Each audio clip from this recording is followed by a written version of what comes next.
All right, jabronis, we're back. Hope everybody had a good week. A lot of shit going on. Before I get heated, I want to talk about something. Well, this is going to get me heated too. Jesus.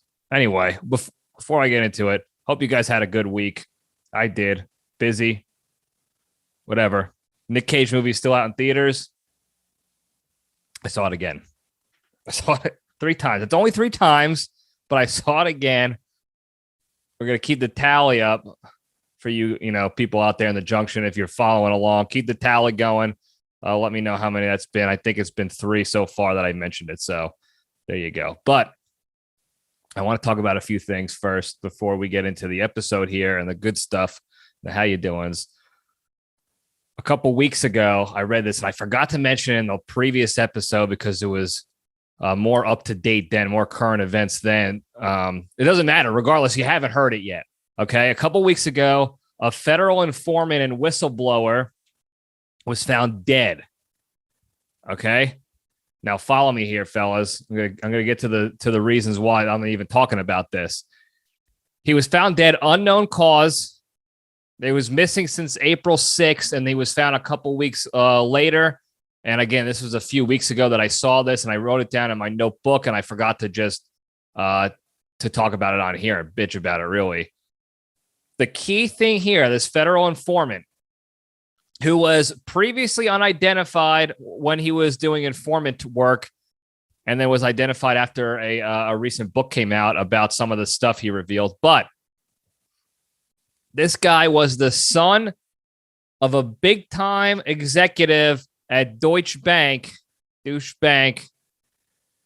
who committed suicide a number of years back, I believe it was, maybe 2 years back. Okay, why is this important? Why am I telling you this stuff? Okay, follow me here. Keep following me. The father, this dad, the exec, committed suicide, right? The son got access to all his files and emails through, I guess, the will as the executor or whatever he was, the heir to the throne, if you will. He got access to all his dad's work files and career shit, if you will. And I will. He used that information to be the informant, okay? And the big thing you see in the news about the information he provided and what it did was that it helped with the writing of a book about Trump. Of course, there's going to be books about how everybody hates the orange man and he was the devil and the worst to ever do it, blah, blah, blah. So that's the big piece that people in the media are bringing up about this whole thing. What they're not mentioning to you, and again, if you guys go back, I don't know how many episodes ago, I don't even remember when I bitched about this last, but if you go back to several episodes, just watch them all, listen to them all, like and subscribe, provide feedback, tell your friends and enemies. Libretti Podcast Diary Show, LPDS. Go do that, and you'll eventually know what I'm talking about here. But we talked about how Deutsche Bank had a business relationship with none other than Jeff Epstein, world-renowned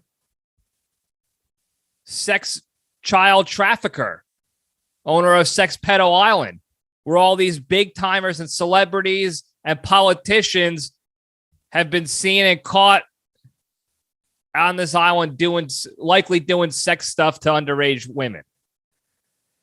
And we discussed this previously that after Epstein was initially caught the first time and spent, I don't know, an hour in jail for his quote unquote crimes that they caught him on, Deutsche Bank still kept an account open with him. He kept an account open with Deutsche Bank, with DB.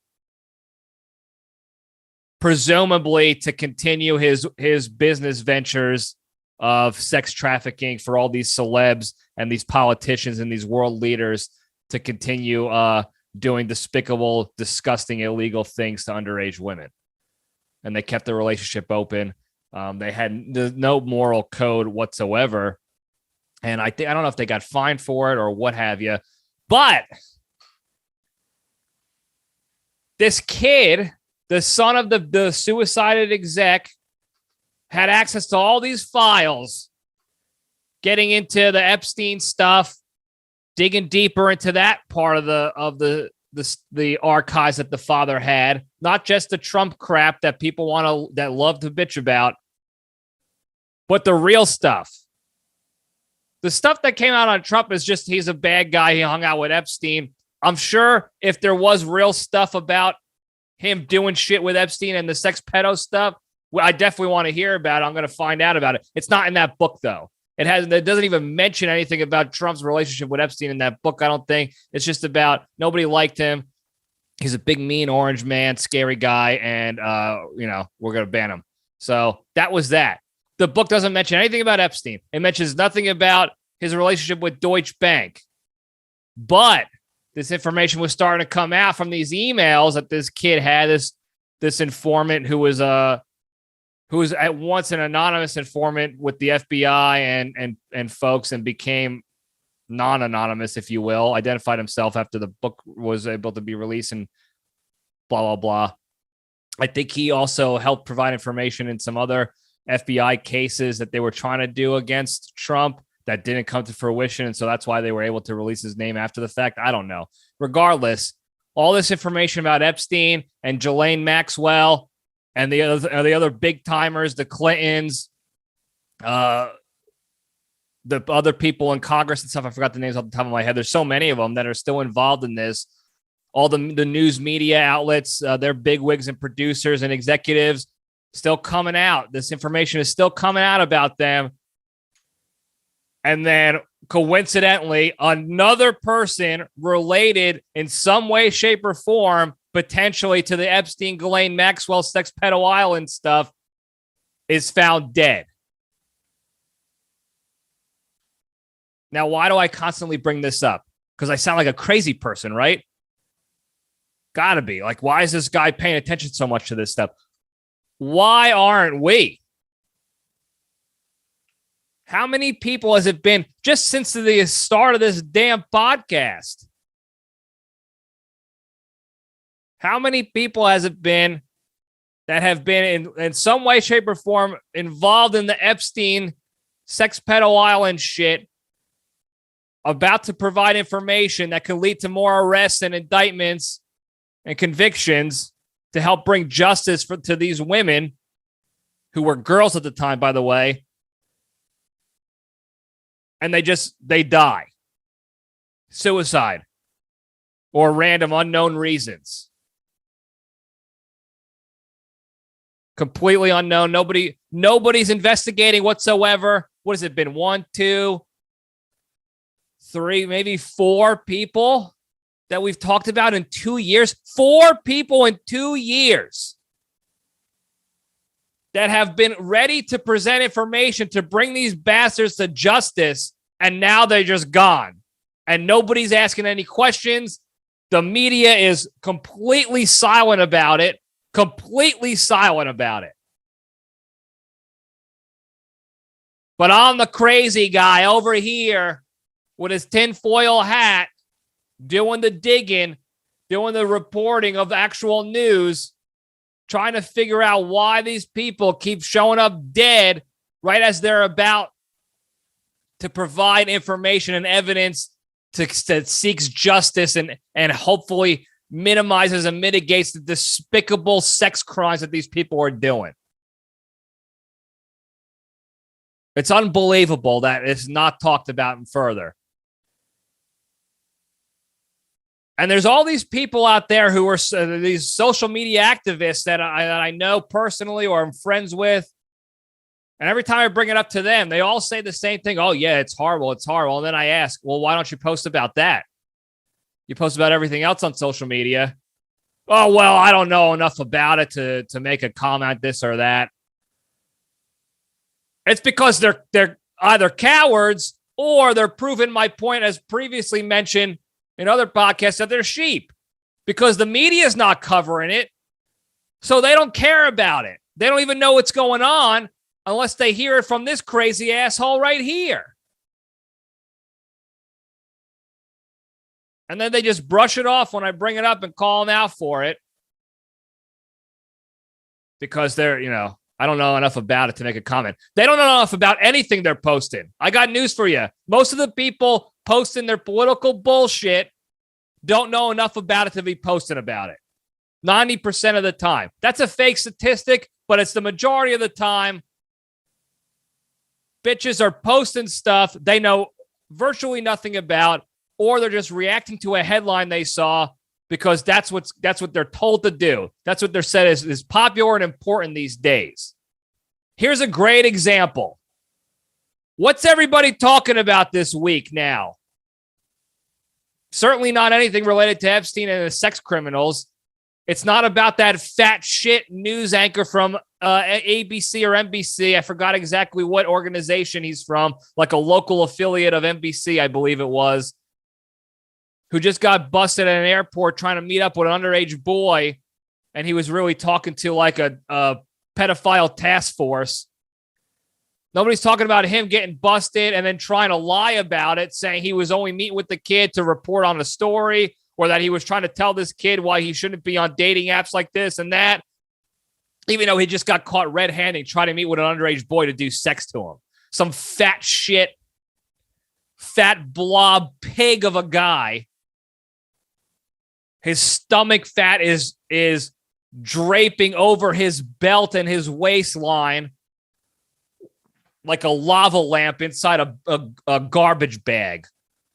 He looked like a mashed up bag of mango pulp, a fat, sloppy, disgusting bastard, likely an incel who nobody wants to even look at or touch because he's gross and unhealthy and fat and sloppy and boorish. And he's also a cocky, arrogant asshole to boot. Nobody wants to do sex with that. So now he's going to go try to do sex to a poor, defenseless kid and then lie about it. You had to see how cocky he was in that video. Arrogant, cocky, fat, sloppy bastard. Talking about how you guys don't understand. I'm doing this for a report for my job. It's this and that. Get away from me. So arrogant and cocky, like he didn't just get caught trying to do sex to a minor. They're not talking about that. Nobody's talking about that this week. What are they talking about? They're talking about the rumors. These are rumors, by the way. This is what the news is reporting on. This is what CNN, this is what Fox, this is what MSNBC, the other organizations, they're all really the same affiliates kind of each other, the big four, if you will. The big three, maybe. Not the big three, but a big three. They're reporting on rumors of a draft decision by the Supreme Court to get rid of Roe v. Wade. Rumors of a draft of a discussion by the Supreme Court. So it's not a real judgment by the Supreme Court. It's not an official statement given out by the Supreme Court. It's not even an actual confirmed, like on paper notes saying we're about to do this by the Supreme Court. It is rumors, high school gossip being discussed and debated in a heated fashion already. Everybody's remarking on it. That's all the news was covering today, and this past week, actually total, was the rumors and how people should be outraged by what this could mean when it actually happens. Because of course they're reporting it as if it's going to happen to get you outraged and to get you fighting back and forth with each other. And they're effective. It's working. The day it came out, you see nothing in the Instagram stories of the sheep's posts just reposting articles or giving their bullshit opinion. My body, my choice. Don't take away my rights. Blah blah blah. They're not even doing any sort of digging whatsoever into what's actually going on. Because that's what people want. That's what the government wanted us to do. That's what the news outlets wanted us to do. I hate calling them news. They wanted to put out a clickbait headline based on nothing. Hearsay from an unknown source, from some asshole. They don't even say like an unknown source. It's just rumors. That's it. You don't even know where it came from. And they want you to take that and run with it. They want fighting on this side and they want fighting on that side, and they want them to clash together. Because what's coming up soon, guys, and again, you can keep the tinfoil hats on. You can call me a crazy conspiracy theorist all you want. I'm just presenting information to you and asking you to make your own opinions based on the actual information. Okay? You have rumors, uncorroborated nonsense rumors about a draft of a discussion of a potential decision about a current law that they may rescind, if you will. They got that. What? 8 months, 7 months away from the midterm elections coming up. Several weeks after they realized that the people in the current administration and the current holders of the power have a really good chance of taking a dump come midterm elections and losing all their power seats. Now, it could just be a coincidence. Again, I'm just reporting the facts. This is what I know. I know this information came out based on nothing whatsoever. Again, just rumors and hearsay. This is what the quote-unquote news is, gossip. Several weeks after they found out, statistically speaking, they could be in for a bloodbath come midterm election, and they're going to lose all their power seats. 7 to 8 months before the election, this comes out. So now who's commenting on it? The people in current power and their lackeys are commenting and trying to use your emotions against you to remember to vote. It says that they're all saying the same thing. It's all the same talking points. This is what's going to happen if we lose our seats in power come November. So don't forget to vote on democracy and patriotism, and don't vote for a particular party. This is bigger than the party. It's about patriotism and democracy. And if we lose our seats in power, this stuff like this is going to happen. This stuff that is based on no facts whatsoever is going to happen. So remember to vote for us again, because we'll be able to protect you from all this. And people are eating this shit up. I see the same sheep every time a stupid headline comes out that the news is trying to push on you. The same sheep are posting about it, and they're getting outraged, and they're coming in on their high horse thinking they know everything about it, and they don't know shit about it. They're commenting on the wrong thing. This particular situation is not about pro-life or pro-choice. That's what they want you to think it's about. All right? It's about them creating chaos and division over nothing to make sure that we stay weak come midterm election. To remind us we need them to survive. We need these people in these power positions. Otherwise, democracy is gone. It's a vote for democracy, not for the left or the right. That's what you get. And again, I know I'm the crazy person, conspiracy theorist. I don't know what I'm talking about. Here's another thing, folks. In case you haven't heard anything about this, the Ukraine-Russia stuff is still going on. I mean, if you look at some of these media outlets like CNN, you would think World War III is currently going on right now. Interviewing mothers of dead soldiers and how tragic it is. Really just ethically throwing their code out the window. Morally gone. Morals are gone. It's all about the story and the clicks and the how you doings.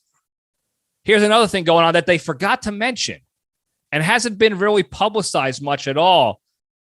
But there are talks.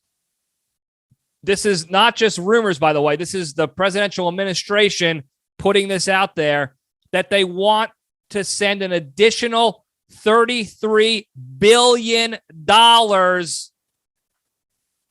in military support and defense aid to Ukraine.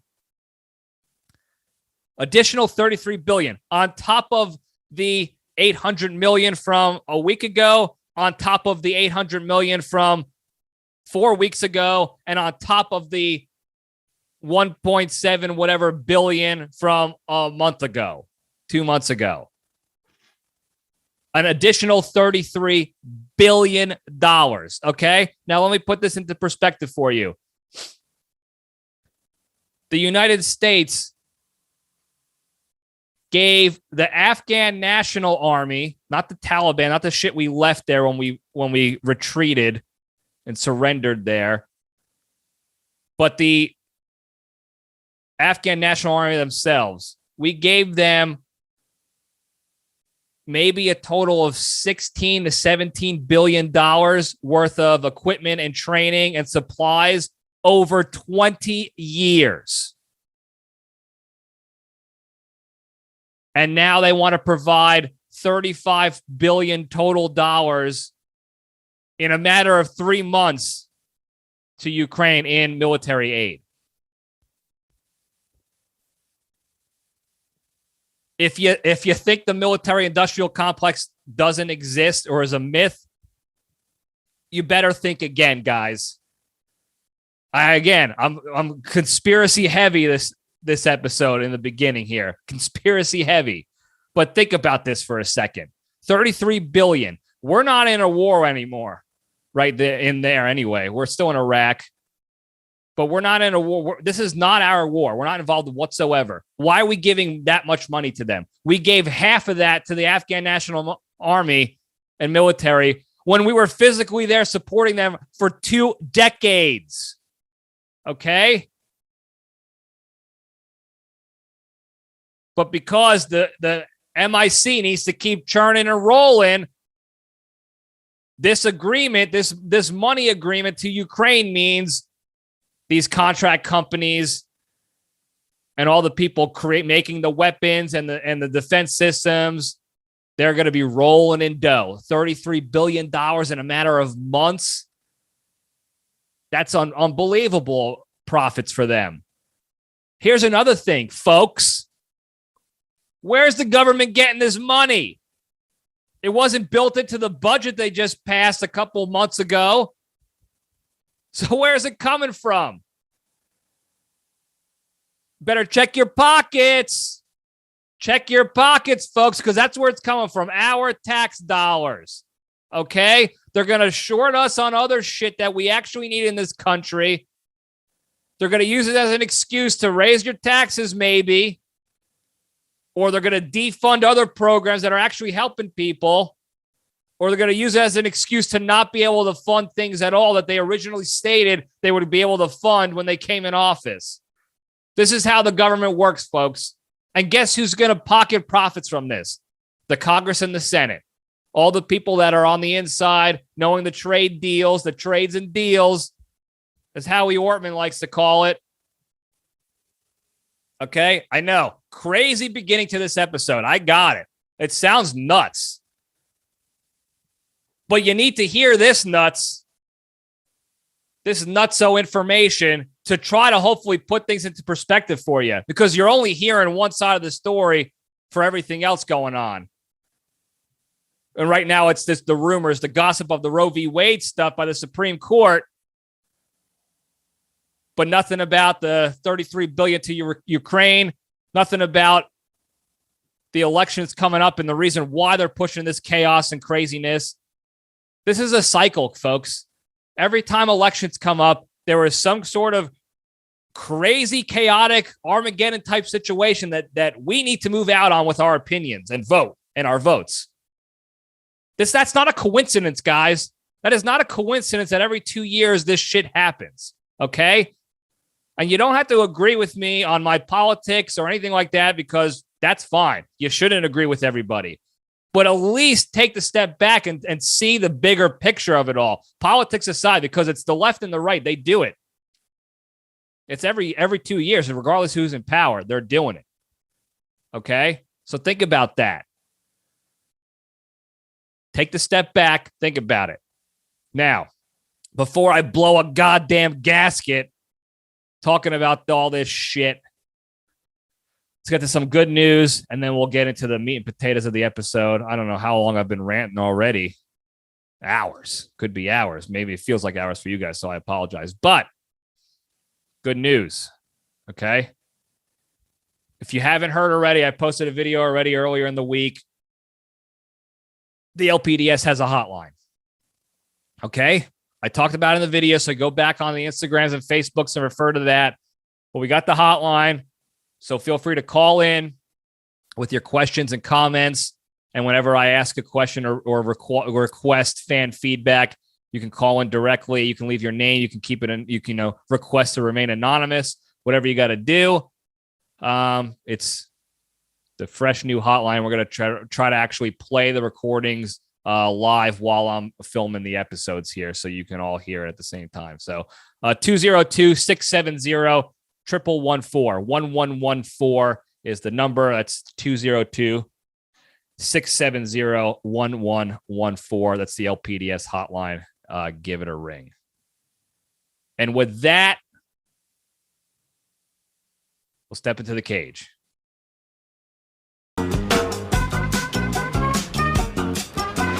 Okay, let's run. All right. Today's Into the Cage segment is proudly sponsored by the Plaza Hotel. Guests of the new celebrity Ding Dang Dong stay at the world-renowned Plaza Hotel, New York's most exciting hotel experience. For reservations, call toll-free 1-800-759-3000. And if you use the promo code HowdyDo, you get 2.9% off your first reservation. There you go, folks. If you don't know where that's from, don't follow me anymore. Defriend me. You should be ashamed of yourself. All right. Cage fact. We all know that the Cage family is expecting a child.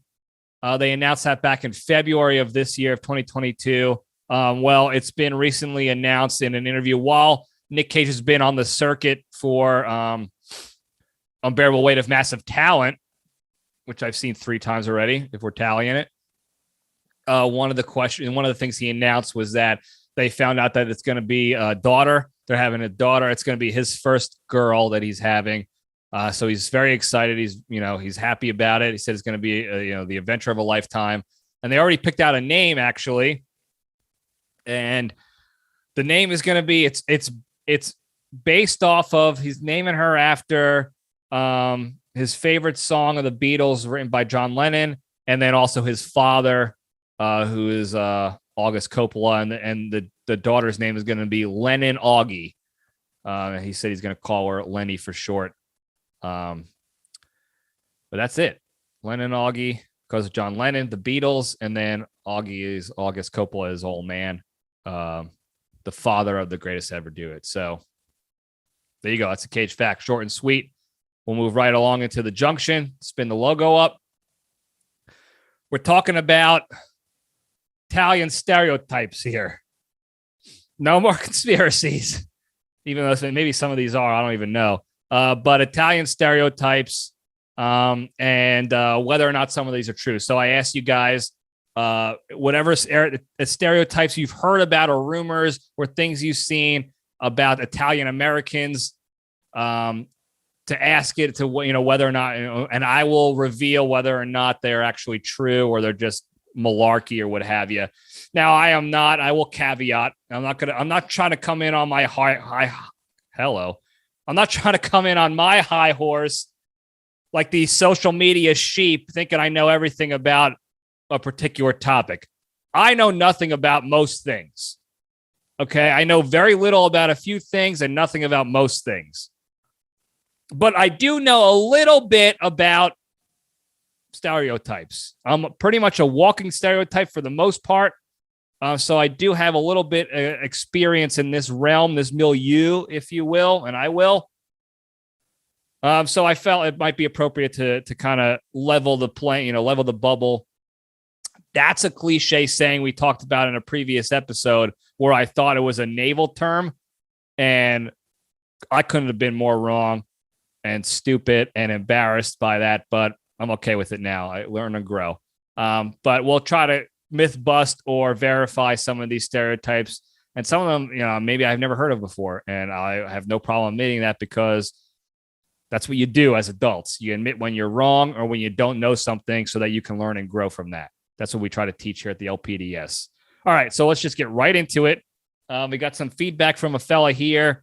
And he said that the stereotype he was looking to know about, it's kind of like a grouping of stereotypes, is that all Italian Americans are loud, hate the Olive Garden, and have a love-hate relationship with the Irish, meaning Irish people, I would imagine, not Irish spring soap or whatever else the Irish might imply. But so let's go down this list a little bit here. So the loud Italian stereotype.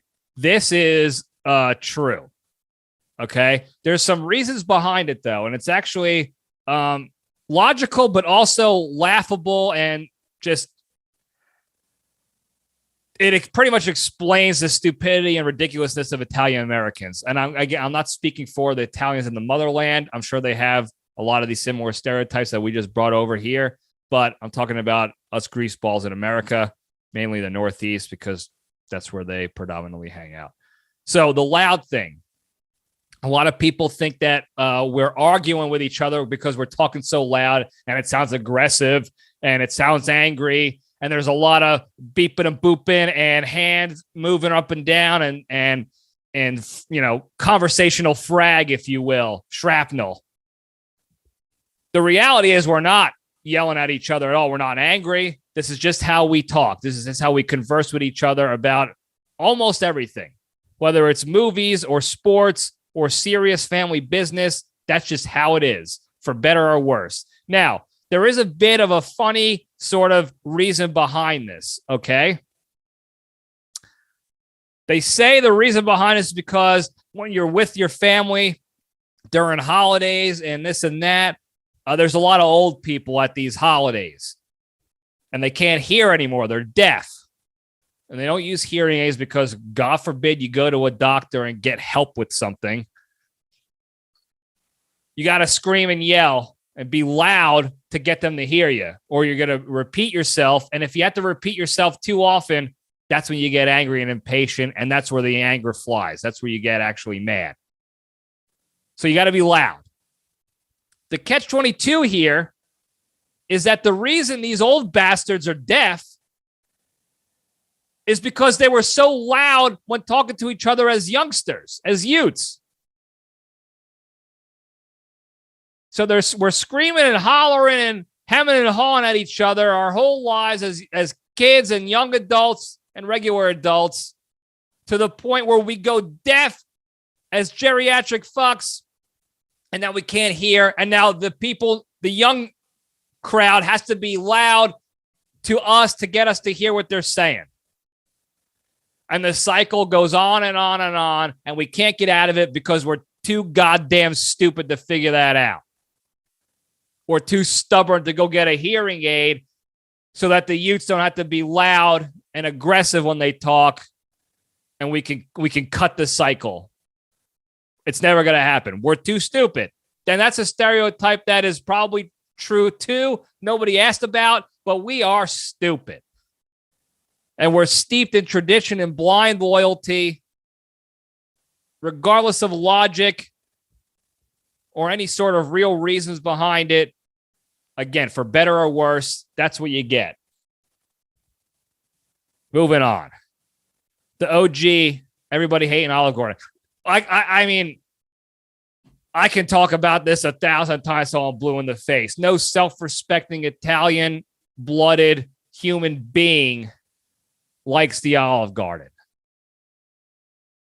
In fact, everybody I know who says they like the Olive Garden, whether they do for real or they're doing it just to get me angry, are people who are not Italian. Most of them are betas. And I think that might be the common denominator. It's not really so much a nationality or a heritage thing.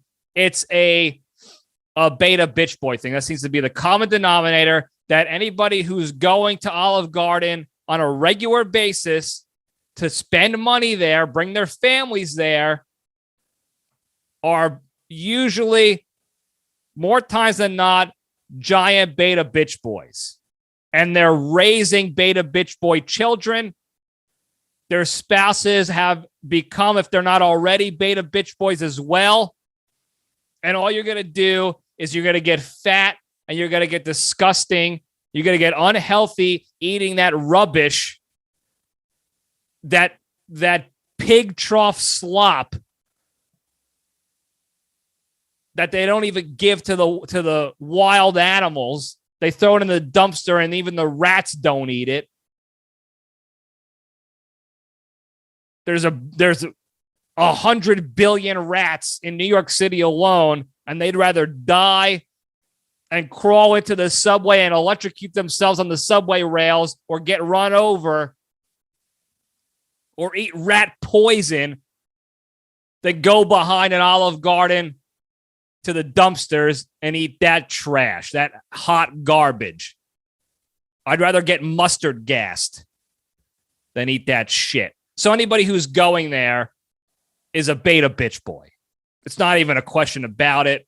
You don't have to do any sort of demographic study or statistical analysis of it. It's very, very well known that these people are despicable, disgusting creatures. So no self-respecting Italian is going to like the OG. All right. Moving on, because I could talk about it again all day long if I wanted to. Moving on. Love, hate with the Irish. Yes. Here's why. Again, we're going to identify and illuminate the stupidity and stubbornness and stupidity of us Italian Americans, for better or worse. Irish guys and gals are almost too similar to Italians. Okay? They have a very similar history when it comes to emigrating from their home countries to America. The Irish had most of their emigration came because of the potato famine. They were starving in Ireland. Their food sucked to begin with. They had nothing out there. They had dirty shit potatoes, and then the potatoes were going bad. I think they've barely survived the bubonic plague, the black plague, whatever bullshit they had on that stupid, weird peninsula. And they had a bail. They had to cut ties and get the hell out of there. And they immigrated out of necessity because America was the land of opportunity and theirs was the land of shitty, disgusting, unedible, plague-ridden potatoes. The Italians emigrated out of necessity as well. Most of them because their country was run by a bunch of corrupt, fascist, Nazi-loving Ginzo greaseballs. And they'd be damned if they were going to live in that country and watch it go under as America and the Allies came in to crush the Hitler German forces, the Nazi forces, and Mussolini's greaseball Italian forces, because they were the only dumb bastards to support the Nazis in World War II.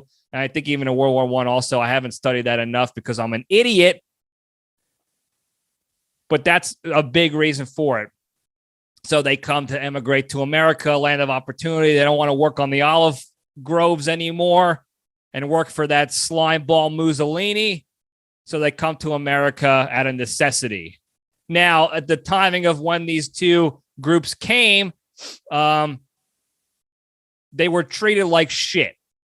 Okay? They weren't slaves. They weren't brought over there to America to be slaves like the people from Africa were when the colonists came in and the British came in and did all that hullabaloo.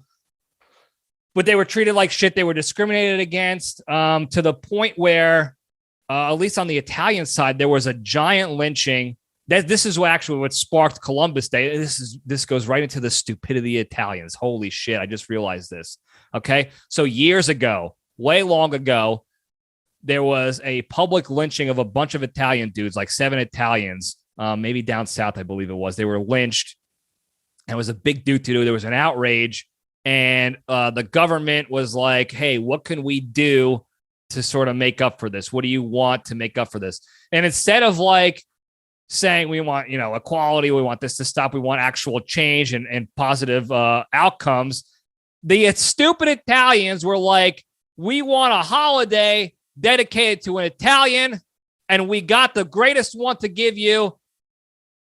Not Leonardo da Vinci, not one of the old popes, the non-pedophile popes, that is.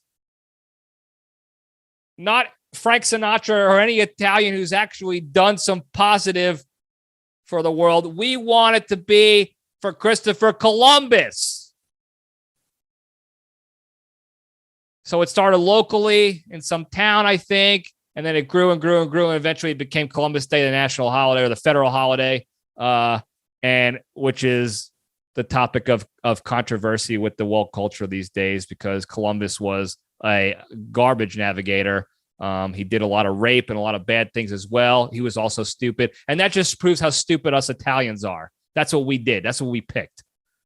Anyway, that was our road to freedom, if you will. And then the Irish had a similar road. They were discriminated against the law, and they had to fight and scrap to the point where they were considered just whites again. Now we're all just white people. So, long story longer, we see Irish people, we like to bust their balls, and we say we hate them, but in reality, we're brothers in discrimination, if you will, brothers in oppression. So we share that, and that creates a sort of a bond, if you will, so we can bust each other's balls and joke about it. And really, there's not a lot of real hate. It's just like a good brotherly rivalry, if you will. So that's that. All right, moving on. We got a full list here that I gotta get to. So this guy asked, do all Italian Americans tie their hats together with zip ties? Now, sort of yes and no to that one. And here, let me explain here. Generally speaking, what the real stereotype is that the Italians will do anything in their power to jerry-rig something, repair it cheaply, any way they can to be able to use something still that might have been broken previously without having to buy a new one. Okay? And that goes across the board. It's not just hats with zip ties. I will say, I don't know if you could see it here because I can't zoom in on the screen, but in YouTubeville, the hat I purposely wore today was to show you that it's a canvas strapped hat, and the belt buckle on the thing broke off during a mission when I was deployed, and I tied it with string. So it's being tied together with string. I can easily afford a new hat. This hat was $19 on Gatson and Culpepper's website. But the string was $0. And now I have a fully functional hat again. All right? So that mindset is ingrained no matter what, whether it's zip ties, duct tape, WD-40, string, yarn.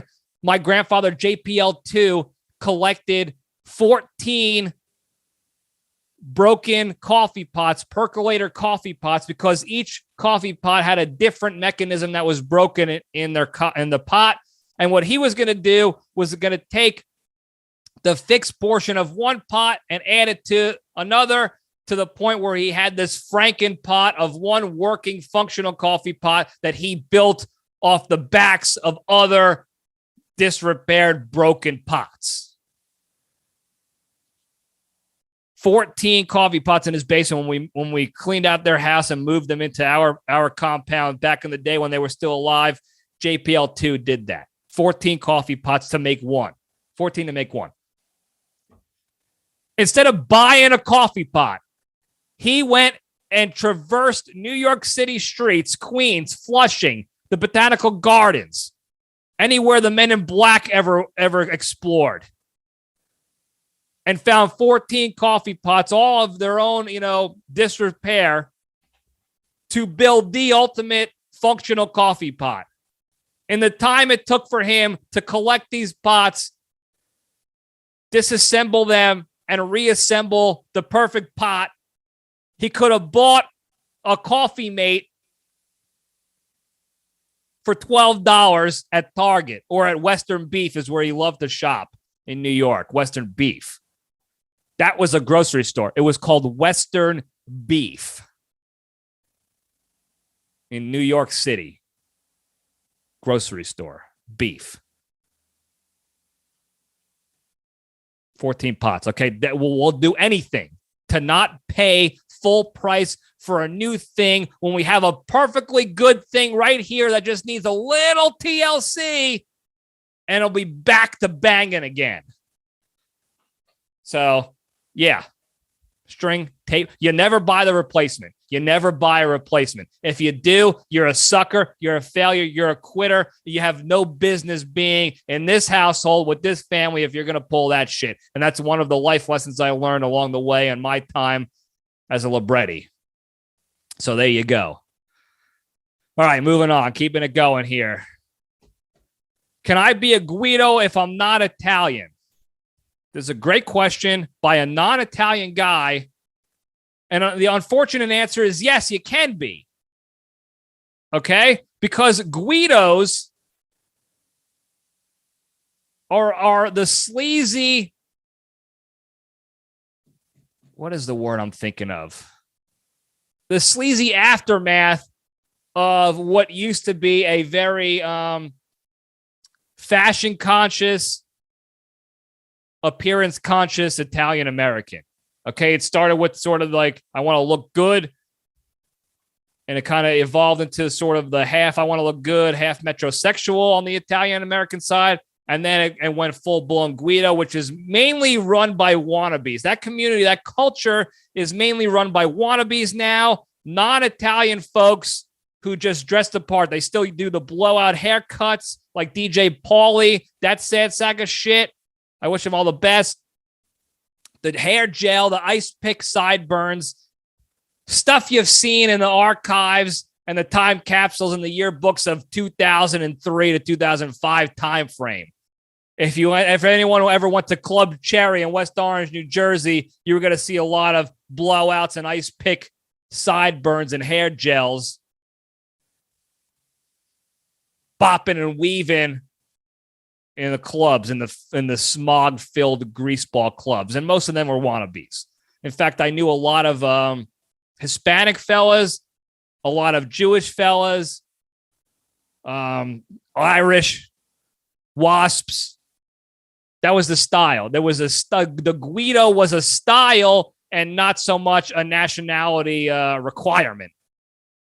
And that's what it is today. And again, it's unfortunate because the Guido is now associated with a negative. They're sleazy, they're despicable, they're stupid, they're hard-headed, and they're still trying to womanize with that look, the blowout haircut, where it looks like a bowl with a lid on top of it that you can put shit on top of, but it kind of flares out like a bowl.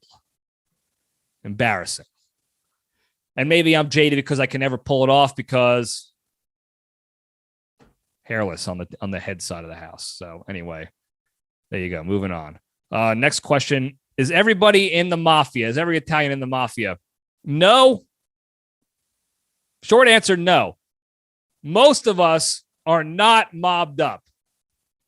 However, most of us tell people we're mobbed up or have some third or fourth or sixth degree of separation from a mobbed up guy that you may have seen on TV or the news or in a movie before. Because there's nothing cooler in the Italian American community than to be seen as someone who's in the mob, mobbed up. For whatever reason, if people think you're in the mob, there's a certain level of respect. They're scared around you. They're scared of you. They revere you. And you could be a tough guy, a wise guy, if you will, a good fella. And you can, easily influence the situation if people think you're mobbed up. Most of us are wannabes, frauds, fakeries, whatever you want to call us, hacks, hypocrites. Most of us are not mobbed up. All you got to do is look. If you see an Italian American, whether it's a kid or an adult, Just go look at their family situation. Do they live in a nice house? Does everyone drive a nice car? Are they wearing real jewelry? Does their father work in construction or waste management or selling, I don't know, Wonder Bread or something? Some job that has no business putting that much money in their pockets and that much, luxury in their worlds. Then that person may be connected in some way, shape, or form. Maybe, allegedly. But if you're coming to a Libretti household, you're coming to a split-level rental, 3-bedroom, 2-bath with 5 people sharing that shit. A dog, a couple of grandparents, if you were going from years back. Parmalat milk, powdered, way back in the day, powdered milk. Our plumber was also a convicted felon who my father was helping get off on his charges, and he was paying us back in plumbing. He was plumbing our toilets. That's what you were getting. That's what we were connected by, plumbers and electricians that my father was representing, and not by the mob, because I drank Parmalat milk until I was 15 years old. And Parmalat milk is good milk. It's condensed milk. It's the next step up from powdered milk.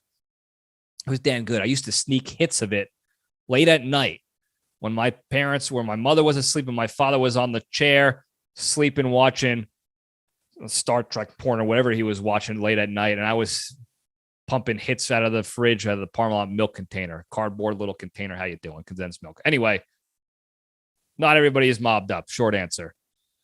All right, moving on. This gal wants to know if the stereotype is true that penis size is larger than average on Italians. Now, there's 1,000 ways I could have gone with this one, most of which would have been like the childish, obvious softball type of course they are.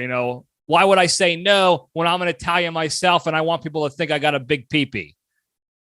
The truth of the matter is, I don't know. I wish I did. I wish I could say the answer is yes. I think it might be yes. I haven't seen all the Piscadillos and the Italian Americans in America to be able to definitively say, yes, we are above the average of whatever the average is these days, 5 inches. I don't know what it is. It's shrinking each year because we got these simp cucks coming out of the womb and turning into being raised to become beta bitch boys.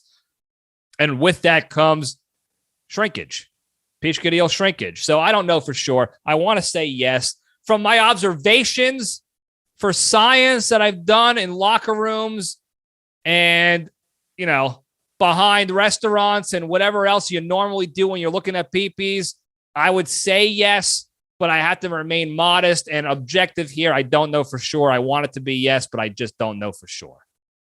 Okay? So I hope I don't, dissatisfy you too much with that answer, ma'am, but you seem like a lovely woman, and I hope you and the gals are doing well. All right, this guy here asked, is the term Fredo the worst slur to tell an Italian-American, to give to an Italian-American person? Now, some people, I'll try to be brief here. There is no slur anymore that really insults the Italians as a culture and community anymore. Like legitimately insults us. Nothing really does. We sort of laughed ourselves out of being offended by that shit. Back in the day, we used to be called WAP a lot, which means without papers, because we were, a lot of the Italians were immigrating over from Italy, illegally. So I used to call them WAPs a lot. That means nothing to us. That's a funny thing. I love hearing people call me a WAP. It's very funny to me. I've heard Dago before, Guinea, Ginzo, Greaseball. What else is there? Did I write any more down? Whatever you got. It rolls off our olive oil slicked backs. It's just not offensive anymore. For whatever reason, we laughed ourselves out of being insulted and offended by it. The people who get insulted by any sort of slur are pussies, okay? They're the beta bitch boys of the community that still try to say that they're connected to the mob and try to get offended when you talk shit about Chris Columbus or you say something bad about anybody who may even sound Italian. These are the people who get offended. They're choosing to be offended because they want to be victims. There's a lot of the victimhood going around still, and it's still going on in the Italian-American community, unfortunately, and that's what you get. You get these beta bitch boy giant pussies, whether they're people in the neighborhood or they're news anchors on TV, and they try to make it sound like what you said to them is the worst thing you could possibly ever say to them. So, yeah, to them, the term Fredo might be considered, as bad as some other slurs going on in this world today. I think anybody realistic with a brain on their head would argue otherwise, that Fredo is nothing. Fredo comes from the movie The Godfather. Really, more specifically, Godfather 2, when Fredo, the brother of Michael Corleone, gets busted ran out the family and went against the family, and he had to get killed for it. Spoiler alert. Okay, creature, in case you haven't seen The Godfather Part 2 yet. Fredo spills the beans, and then he gets killed. And he talks about how he's smart and he's not dumb, and everyone thinks he's dumb. Fredo in the movie is dumb. He's a dumb idiot. He's a rat. He went against the family because he was a beta bitch boy. So that's really what they're saying. You're a Fredo. That means you're an idiot, you're a pussy, you're a jackass. So if you get offended by that, it's probably because you are a pussy and a jackass and you can't handle it. People get offended by the things that they probably truly are, or because they're addicted to victimhood. It's usually the two main things. And I know I'm generalizing here, but most of the time, people get offended by things that are actually true and they're ashamed to admit are true. Most of the time. Again, I'm sure going to get some hate from somebody who's offended by that statement.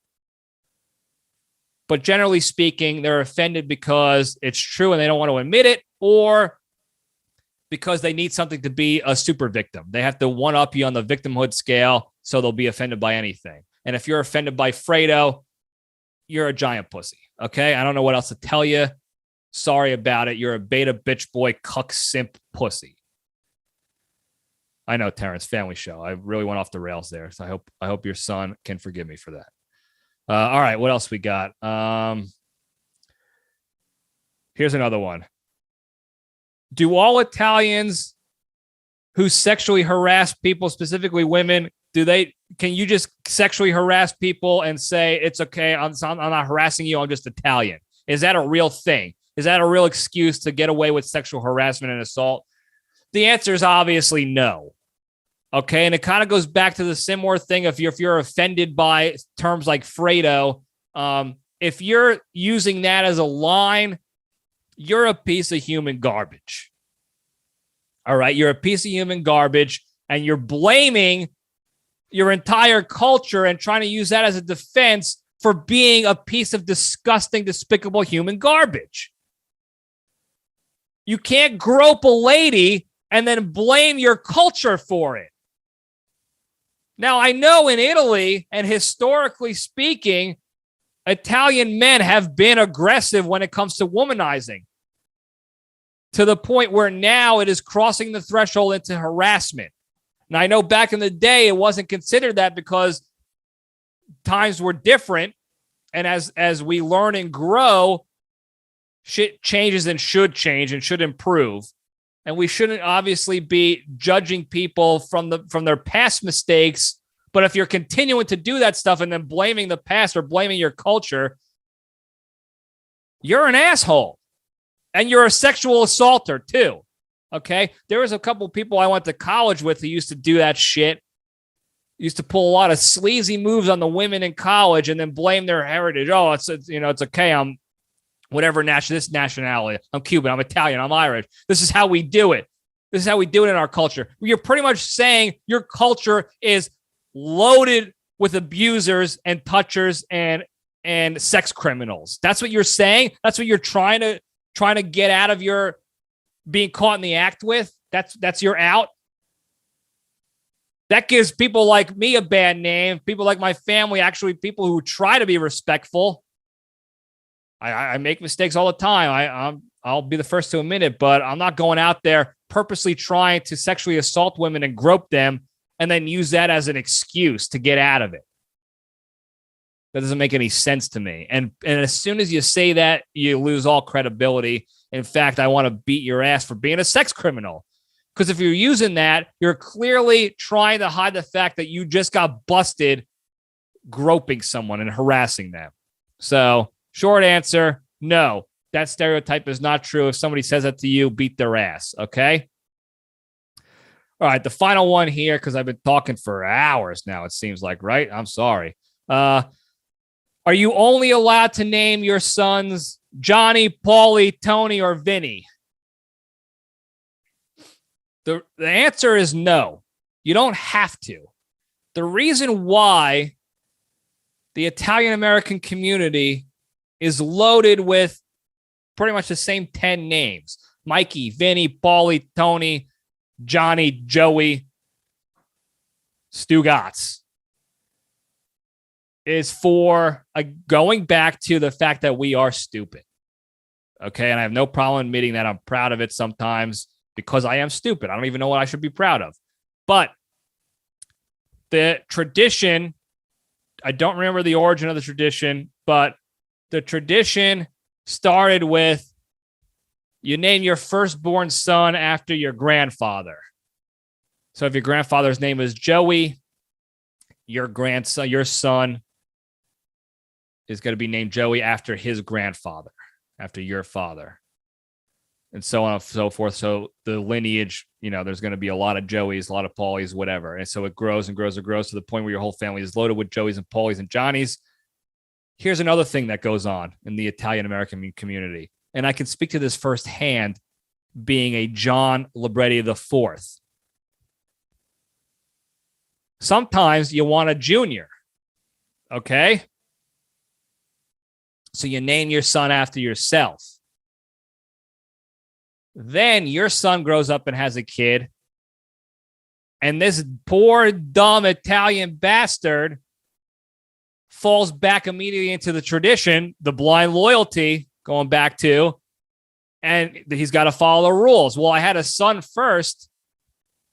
I have to name my firstborn son after his grandfather, my father. And even though my father didn't follow those rules, I'm going to follow these rules and do it. And I'm going to name him John. So now we have 3 Johns. We got John the First, John Jr., John the Third. And guess what, folks? When John the Third has a kid and his firstborn is a son, or he has a firstborn son, he's got to name his son after the grandfather, who happens to be named John Libretti also. So you combine tradition with utter stupidity, and you get an entire family packed to the gills with John Librettis to the point where you're at a family gathering, any holiday, pick a holiday, and you say the word John, and 25 people, 25 big-nosed idiots wearing guinea tees with tomato sauce, red gravy stained on them, lapping up sauce with their bread, are going to perk their big noses up and turn and look to see who's calling them. That's how ridiculous it's gotten. So what started with one rule, one tradition, has devolved into a nightmare of 4 total names, maybe 10 total names for all males in the Italian-American community. It's unbelievable. It's unbelievable. Anyway, I hope that answers your question. And that's it. That's all we got for today for the Junction.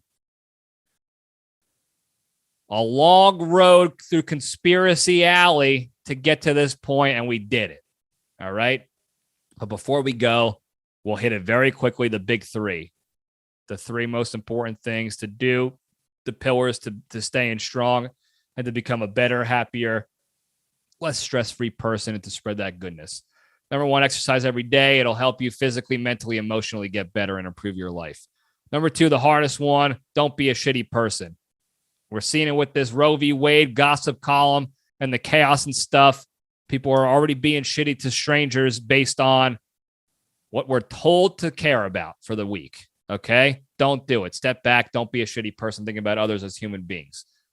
Number three, the most important one, be genuinely thankful and grateful for the good you have in your lives. Instead of focusing on the shit negative that's not even real, focus on the real shit that's good in your life that you already have.